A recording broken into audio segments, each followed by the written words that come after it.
In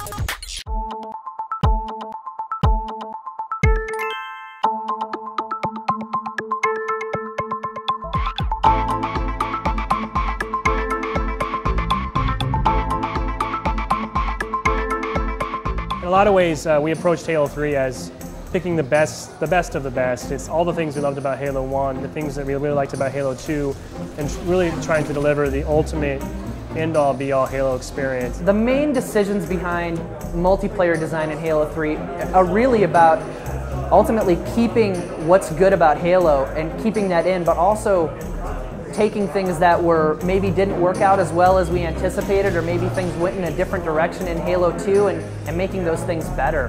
The beta has 3 maps available. The first one's called Snowbound. It's sort of a smallish map, I think ideally aimed for about 6 to 8 players. It's really good for free-for-all style gameplay, things like Oddball, King of the Hill, of course Slayer. Then we have High Ground. High Ground's an asymmetrical map. In a lot of ways sort of takes some cues from Zanzibar in the sense that you have a fortress with a defensive team trying to repel a bunch of offensive guys who spawn on the beach. That map is really awesomely designed for team objective games, but it's still fun for all the other game types. And the last map's Valhalla, and that's the biggest map in the beta. That map plays great with anywhere from 8 players on up. Really epic sort of classic CTF battles, lots of vehicle encounters. Sort of, I think in a lot of ways it's the quintessential Halo experience, and I like to talk about Valhalla as like the spiritual successor of the classic Blood Gulch. In terms of the design changes for the maps for Halo 3, I think we're basically just taking the approach of, you know, what we learned from Halo 1 and 2 and just in implementing that in our maps. Like in terms of 16 players, we are going to have some maps that totally, well, hopefully they'll blow your mind. There's one thing that I can't talk about, but you guys will know about it pretty soon, and I think it's going to basically set a new benchmark for Halo 3. You know, visually, a lot of work's still being done. We're really happy with where Halo 3 is at right now in the beta. It's got a very vibrant, unique art style. That's the way Halo has sort of always been portrayed. With single player, I think you will well see some differences. You know, the goals for both of the games are a little bit different. In multiplayer, it really has to be about visibility, about quickness, about balance. In multiplayer, we don't want to have things like blinding auto exposure when you come out that suddenly make you a vulnerable target, or areas that are so dark you can't see your opponents in. In single player, we can be a lot more moody. We can actually be a lot more dramatic, and I think you're definitely going to see some moments in single player that I've seen that are just absolutely gorgeous. It's all looking fantastic, but some single player stuff we can get away with a little bit more than we do in multiplayer. One of the new things in Halo 3 is the idea of the support weapons, and it's basically a new class. And what happens when you pick up a support weapon is you go into third person. So you'll notice when you pick up, or when you enter a turret, you'll actually get a prompt to remove that turret and you rip it off, and then the camera stays third person but you're walking around. So another weapon in that class is the missile pod, and you'll see that on Valhalla when you play in the beta, and that is devastating against vehicles. It's a lock-on device, similar to the lock-on of the rocket launcher in Halo 2, but we've kind of broken those two things apart. So the missile pod is this really nasty support weapon, and the rocket launcher has kind of gone back to being what it was in Halo 1. You're going to be seeing 5 pieces of equipment in the beta. That's not the total number for the final game, but you're going to get a small taste of what's there. There's going to be the bubble shield, trip mine, portable grav lift, power drainer, and you know, actually I think that's all that we have access to. There might be one more in there that I'm totally spacing on right now. I mean, we're never cease to be amazed by what people do with the game, and I think, you know, in a lot of ways that's what really made Halo 1 so successful, was just the sandbox and the variety. When people started making videos just about physics and blowing stuff up and launching warthogs over mountaintops. With Halo 3, I think we're starting to see a lot more of that. I think we have more tools at your disposal. We have more things you can do.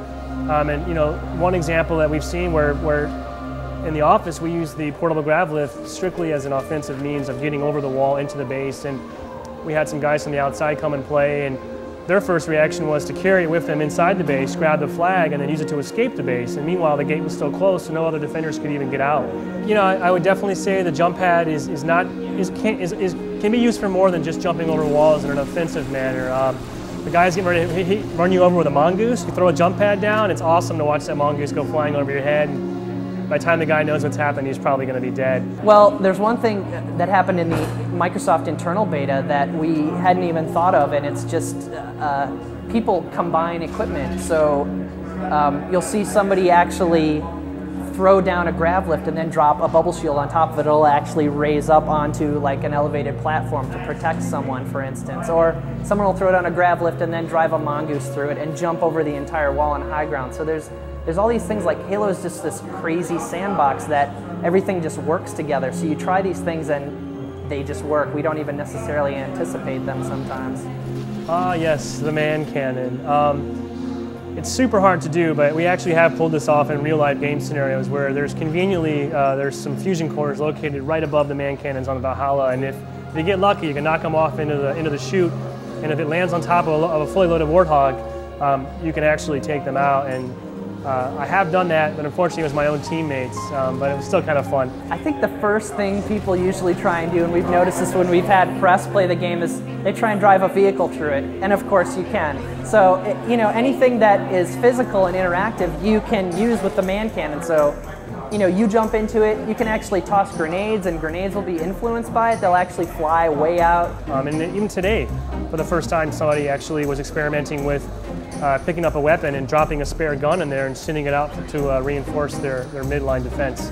Yeah, the bubble shield is one of the equipment offerings that we have in Halo 3, and we kind of teased that last December in the Starry Night TV ad where, you know, Master Chief in full CG glory threw the shield down. Everybody was like, what the heck was that? You know, that we were sort of planting the seeds back then. The shield basically, you know, once you pick it up, you activate it by pressing the X button, and it creates a temporary impenetrable shield around the player. You can't shoot out, but they can't shoot in. And, you know, it's really great in the pinch or if you're trying to capture a territory, something like that. Once the shield's up, nobody can actually attack you, so, you know, obviously their next choice is to charge because you can actually walk through it. So a lot of times it's kind of fun to sit inside the shield with a shotgun and just wait because the range is about perfect, so the second they get inside the shield, it's usually a one shot and they're dead. But with Halo 3, your spare weapon is now exposed on your back, so if, you know, a smart opponent will recognize that and not come inside the shield. They'll wait for the shield to drop. Also, the bubble shield can be super useful in a lot of different scenarios, especially in territories. When you're trying to capture that territory, nothing better than you and two teammates held inside an impenetrable bubble. It's a great way to sort of capture a territory as well. There's one new vehicle available in the beta, and that's the human ATV. We call it the Mongoose. I'm sure a lot of people know about this. It was kind of talked about quite a bit that it didn't make it into Halo 2. It's in Halo 3 now, and it's awesome. It's a nice counter to the Warthog, actually, because it's small, it's fast, it's zippy, it can get you around the map really quickly, and you can throw a guy on the back, so it's really good for flag returns or just getting somewhere else in the map really quickly. Yeah, the assault rifle was really something that Jamie, our design lead, really has been working hard on. With Halo 2, it turned into a game about dual wielding, where everybody had an SMG, and your immediate sort of first thing you want to do when you start the game was grab another gun that you can dual wield, because I mean, an SMG is not that, it's pretty much useless, right?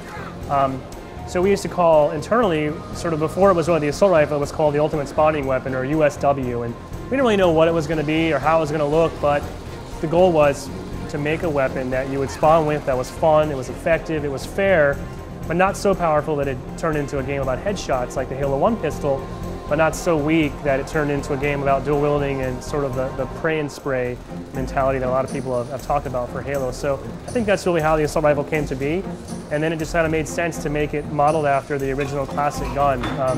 It just sort of all fell into place.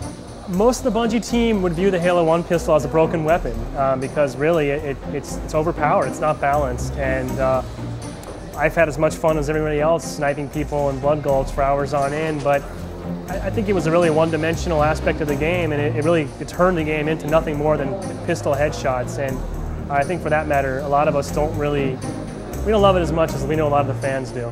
The Needler is a classic weapon from Halo 1. Obviously, fans love it. It's one of my personal favorite weapons. I always wanted it to be so cool. It's a unique weapon of the Halo franchise, but as a lot of gamers know, it just never really got the job done. You know, it was really best for just humiliation factor to kill somebody with a bunch of pink needles. In Halo 3, the needle's been tuned to it does more damage now. It's actually a viable choice to go to in order to offset the damage that it does, the design team has decided that you shouldn't be able to carry two of them anymore. So while you can't dual wield them, the one that you can single wield is pretty devastating if you're able to hit a few needles in succession. So we're not totally ready yet to talk about achievements in terms of multiplayer, but we have some pretty good goals that we've set aside from the outset. I think that are going to make the achievements really fun in Halo 3. In terms of downloadable content for Halo 3, can't really talk about it yet. You can probably expect it, but we're not ready to talk about it just yet. There's definitely some surprises left. There's a lot of things in the multiplayer beta that you guys are going to have access to, but are limited. One of the things that we're really excited about is save films. You're going to be able to save your film and watch it back in the beta, but you won't have access to the kind of big money features that'll be in the final game, like being able to pause it, rewind, slow motion, break out into a flying camera and watch the entire scene from like a bird's eye view. You won't have access to that in the beta, but you will in the final game. I mean, we've got more tricks up our sleeve, obviously a lot more maps, possibly some more game types. We definitely have more vehicles and maybe a couple more weapons as well, and then a lot of other stuff that people don't even expect that we're not talking about yet. Hey, I'm Lars, multiplayer designer at Bungie, working on Halo 3. It comes out this fall for the Xbox 360, and Halo 3 is gonna rock your ass. I don't know what else to say, but it's just gonna be awesome. You guys are gonna love it.